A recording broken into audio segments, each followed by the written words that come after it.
In this particular video, I'm going to be looking at what is really a very difficult subject, and that is the problem of evil. And those that find it difficult to believe in or to have faith in a creator, an all-powerful, loving, eternal God, when they look horizontally around the world and see as much suffering as we do. So I want to address that today and talk about how we can have faith in an eternal, everlasting, and loving God in the face of what we see around us. Again, this is a series on basic Christian apologetics. Apologetics, the word apologetic, it just means giving a defense of. So basically giving a reason why we believe what we believe. And in this lesson, as I said, we're going to be looking at God and the presence and the existence of God and how that comports with what we see in the world that we believe that he created. So the premise is that if there really is this all-powerful God, and he is a loving God, he would certainly not allow suffering to occur, certainly to the extent that we see it.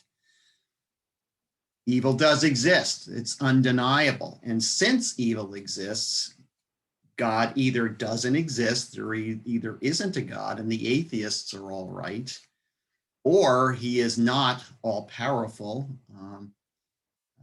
or he is not loving. So none of these things can't coexist. So the existence of suffering and evil in the world is a primary reason why many people either reject the Christian faith or end up leaving the Christian faith, one or the other. What I want to do is play for you a video that talks about the subject. So take a look. All good people are appalled by the sufferings of the innocent. When an innocent person is struck by a painful disease or tortured or murdered, we naturally feel sadness and helplessness and often rage. Many people have claimed that such suffering is a proof that God does not exist. Their argument goes like this: God is all good and all powerful. Such a God would not permit unnecessary suffering, yet we constantly observe unjust suffering. Therefore, at least one of the premises about God must be false. Either God is not all good, or he is not all powerful, or he just doesn't exist. What's wrong with this argument? First, let's examine what we mean when we say that God would not permit unjust suffering.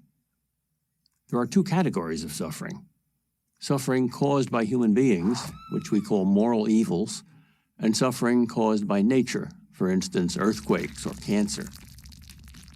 Free will explains how God could be good and allow moral evil.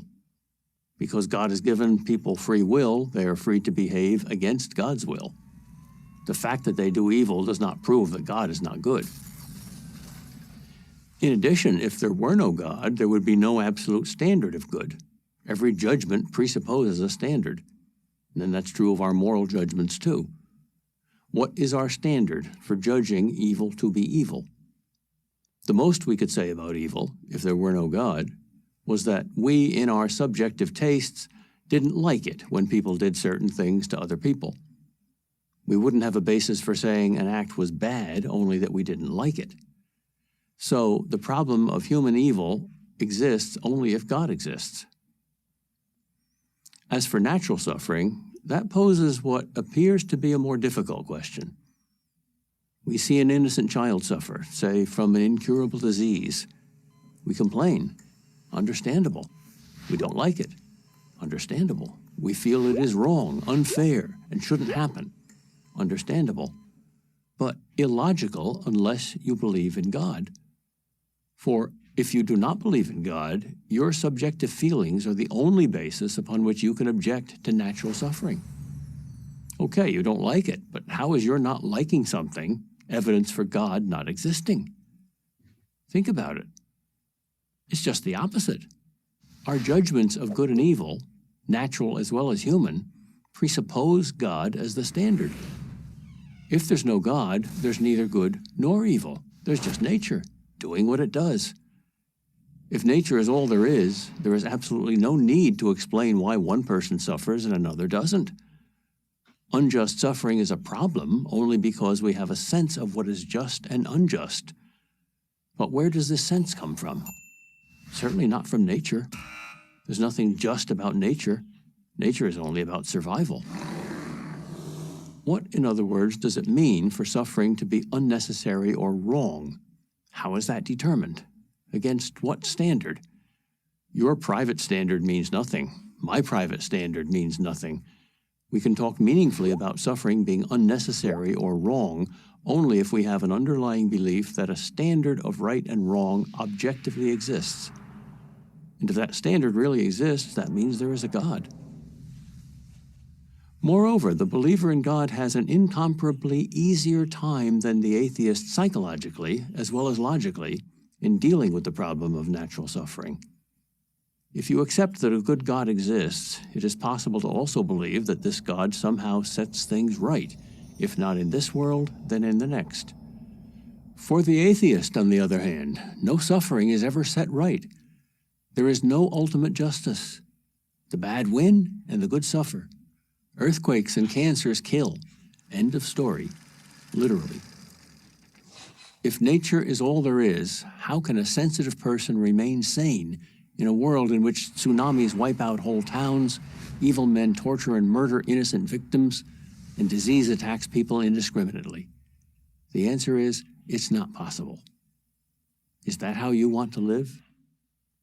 I'm Peter Kraft, professor of philosophy at Boston College for Prager University. So let's take a deeper dive into some of the subjects that were presented in the video. Faith has not been made easy. It's been made simple in some ways, but it's not easy. God has made himself very evident. In some of my previous videos, I've provided some of those evidences for the existence of God and for other topics relative to Christianity, looking at the Bible, looking at the evidence for the resurrection of Jesus Christ, etc. So God has made himself very evident, but not so undeniably obvious that there is no room given for choice, basically. God will not force himself on us. Obviously, he desires that we come to him in faith and in love, but he's not going to force that upon us. So we have been given a free will to believe or not to believe. The Bible says, seek and you will find. Anybody who is earnest at all about seeking God or seeking whether God exists or seeking faith in God, if there is even an ounce of desire there, God will make sure to make himself even more evident to that individual. So there are 5 truths about God that certainly believers hold to. Certainly one, that God exists, that he is, in fact, divinely loving and good, that he is all-powerful. You hear the word omnipotent, all-powerful, that he is all-knowing and wise. You hear the word omniscient. He knows everything. But evil does exist. So how do we square all of these things? Well, from the start, we were given free will. Humankind was given the ability to choose for him or herself. Unfortunately, from the beginning, from the start, man sinned. They chose to sin. The word sin means miss the mark, miss the standard, and was corrupted and is corrupted. So it is our choice whether to sin, how we behave, how we conduct ourselves. It is our choice how we do that. And so as a result of that, the possibility of evil exists because we have a choice to do what is right or to do what is wrong. And so, of course, here, this is just a small list of some of the things that we unfortunately as human beings will engage in. These evils exist as a result of our freedom, not because of a lack of God's love or his powerlessness to stop it or correct it. So why free will? Well, without free will, there is no love. Without the choice not to love, you can't have real love. There must exist the choice not to love for real love to happen. So God, as our creator, has to allow for the choice to love or not. For something to be called evil, it assumes a standard. And of course, this is something that was covered in the video. In order for something to be called wrong, you have to have a standard for what's right. For something to be called bad, you have to have a standard for what is good to compare it to. And indeed, there has been this sense in the vast majority of human beings from the beginning, in terms of this concept of how things ought to be. How can anything be called evil unless there is a standard for good, as I said? But here's the bottom line. Where does that standard come from? Where does it emanate from? Well, let's talk about the creator. God knows the future. He is outside of time. We are going through time linearly. He sees time from beginning to end. He sees it completely different because he's outside of the time element. He's not constricted by time. And certainly his wisdom far exceeds ours. So God may, in fact, allow for certain things that we would view as catastrophic or terrible in order to intervene and or bring out the best in us. A clear example for a Christian is the crucifixion, which was a horrible event. But this evil, this bad thing, this catastrophic thing really brought about the greatest of goods, because it is as a result of that evil that the forgiveness of sins was gained, basically. So there are some evil events, there are some bad things that need to happen. They're necessary in order to bring about moral and spiritual education in us. Moral character gets formed through hardship. It is when things are difficult that our character is crafted, not when things are going great. An example is courage would be impossible without pain. There would be no such thing as courage if there weren't terrible things for people to get themselves through, so to speak. We are here. We are being prepared for eternity. Now, you can choose not to believe that, but that doesn't make it not true. This, in many respects, is a dress rehearsal for eternity. And God is in the business of preparing us for that through our experiences here. There's a saying that smooth waters do not make good sailors. Obviously, they need to be tested. We need to be tested in order to prepare us. There's a very famous saying from a very famous author, C.S. Lewis. God whispers to us in our pleasures, speaks in our conscience, but shouts in our pains. It is his megaphone to rouse a deaf world. Again, it is through the hardships of life that God is really, really at work in us. So are evil people getting away with it? Well, not in the end. The fact is that justice delayed is not justice denied. That God will make things right in the end, even if it appears temporarily in this life that some people are getting away with it.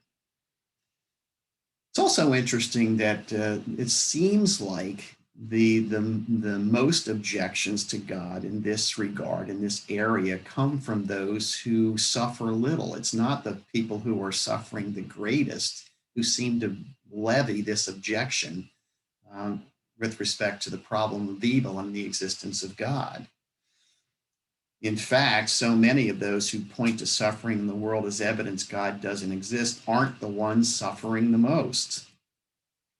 Here's a quote from Philip Yancey, a very well-known Christian author.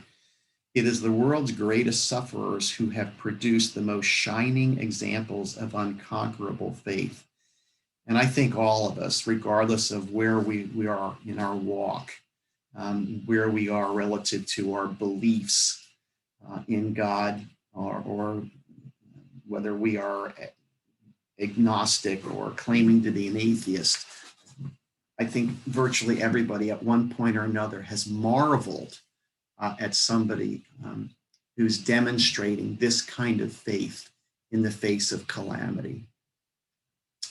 I want to share another video with you that obviously speaks to why God allows suffering.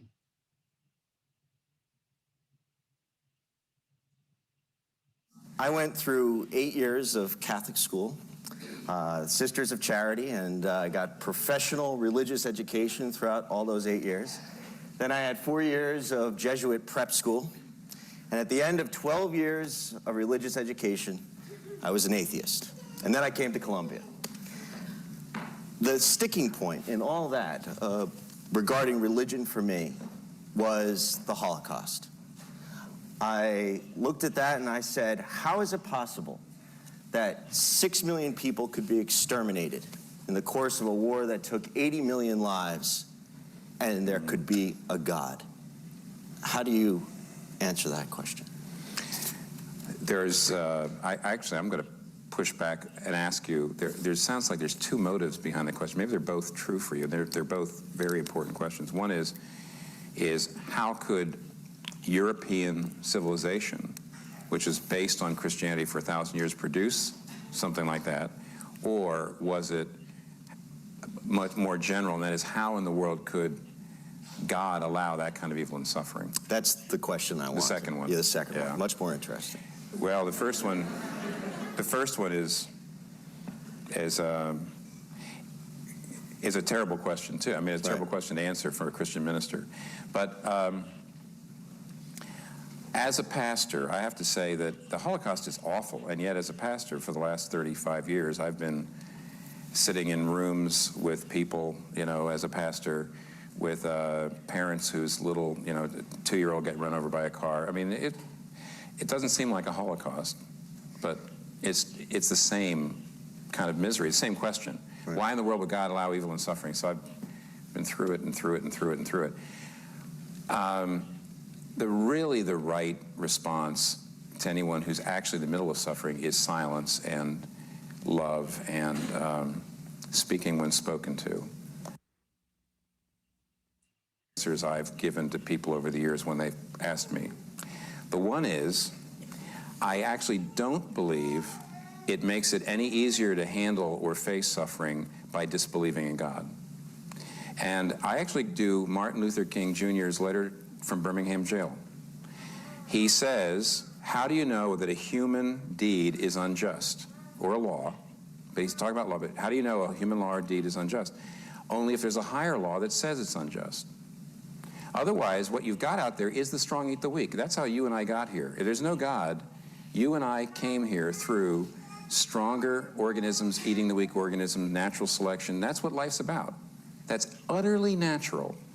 Now, deep in our hearts, we feel, no, that's not right. But, the question is why? Now, what Martin Luther King Jr. was saying is, we believe that strong eating the weak is unjust and wrong because there's a higher law. If there was no higher law, he says, how do you even really justify your outrage? And yet the strong eat the weak every single day. Yes. So why doesn't God intervene and say, you know what? You can't kill all those people. Stop it. Well, I said there were two responses. The first response only is that it doesn't make it any easier. I mean, it really doesn't, because now, on what basis am I morally outraged? If strong eating the weak is natural, so what? So they did it. You know, stronger nations eat weaker nations, stronger individuals. So what's the big deal? What's the problem? I mean, that's fair. I mean, I mean, that's not a complete answer, but it's fair to say, yeah, now as an atheist, now how am I dealing with evil and suffering? Now I really have only a visceral reaction to it. I don't even have a real cogent warrant for saying this is absolutely got to stop, other than I don't like it. But the second is, now you were raised, I mean, you went to Catholic school. The Christian view of God is very different than the other views of God, because the Christian view of God is that God came into this world and suffered. Now, I have a cat, and my wife and I love our cat, and we actually saw it once. We broke its leg by accident,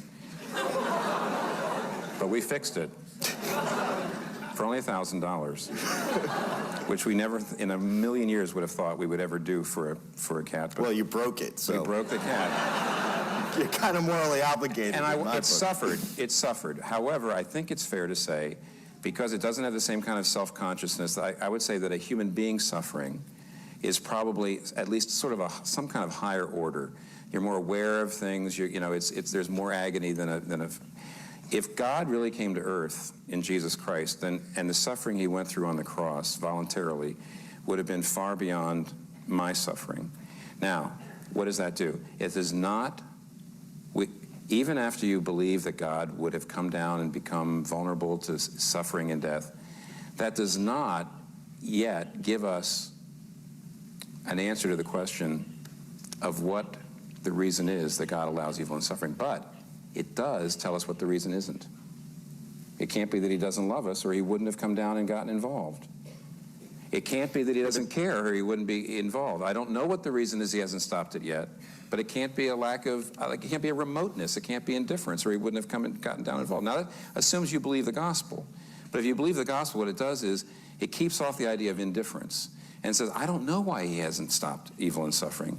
But whatever the reason is, it can't just be indifference, hardness of heart, or lack of Well, love. have you thought about it in terms of, the reason? I mean, Why didn't he come down and stop the Holocaust? I don't know. But now, right. at this point, you've got to ask yourself a question. If you can't think of a reason, does that mean there really can't be one? That's the Alvin Plantinga. Right. Have you heard the no-seeums? Oh, this is good. You'll like this. Okay. Lay it on me. All right. Well, now, you're an academic, so you realize philosophers talk like this. Neither of us are really philosophers, but you do know how they talk. I do indeed. Okay. He says, if you look into a pup tent and I ask you, do you see any St. Bernards? And if you don't see any St. Bernards, you say, no, I don't see any St. Bernards. Then we can safely conclude there probably are no St. Bernards in the tent, because if there were a St. Bernard in the tent, you'd probably see it. But he said, if you look into a pup tent and I say, do you see any no-see-ums? Now, no-see-ums, if you live near the Great Lakes, are little gnats that are so small they come through the screen and bite you anyway. And he says, so if you look into the pup tent and I say, do you see any no-see-ums? And you say, no, I don't see any see-ums. I don't see any no-see-ums. That doesn't mean that there aren't any no-see-ums in there, because if there were, you couldn't see them. And he says, now, when you say, because I can't think of any good reason why God would continue to allow evil and suffering to happen, therefore there can't be one, you're assuming that whatever reasons there would be more like St. Bernard's than no-see-ums. Well, why should it be? I mean, he says this is probably cold comfort. Without the gospel of Jesus Christ coming into the earth and coming alongside of us, it's cold comfort. But what he's saying is you can't assume that just because you can't think of a good reason why God hasn't stopped it yet, there can't be any. And then the gospel says, well, whatever that reason would be, it can't be a lack of love. For more information about So let's wrap this up. So why doesn't God stop it all? That was, of course, one of the questions that was asked in this video. Why didn't he stop the evil of the Holocaust? Why doesn't he stop evil now? Well, we believe that he will, that he's going to. And when he does, it will be, in fact, a complete job. He will stamp it all out, because he will eliminate all collective evil and all personal evil as well. And that will involve God's judgment. And people don't like to hear that sometimes, but that's what it's going to involve. But the judgments of God are preceded by warnings. We are warned over and over again in his word, in the scripture, about God's coming judgment and about evil and doing bad things and harming others and so forth. And suffering is one way he has provided warning for us. So let's just conclude.